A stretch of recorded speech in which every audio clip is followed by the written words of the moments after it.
ఎవర్రా అది కారులో అడ్డంగా? అయ్యయ్యో వీళ్ళ!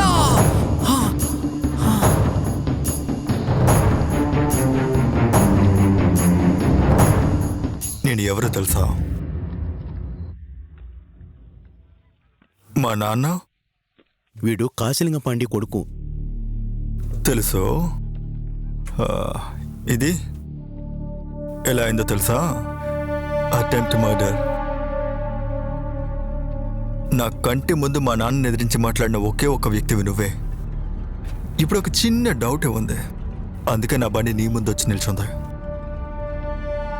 ఇది గాని కన్ఫర్మ్ అయిందో నా బండి నీ గుండెల మీద ఉంటుంది. ఏంటి బాబు వాడేంటి? ఏంటన్నా ఇది? ఏ రాజా, నువ్వు చేసావో చేయలేదో నాకు తెలియదు, కానీ నా కుటుంబానికి ఏదైనా చేయాలనుకున్నావనుకో, నీ కుటుంబంలో ఉన్న ఆఖరి వేరుని కూడా పెకిలించి వేసేస్తాను.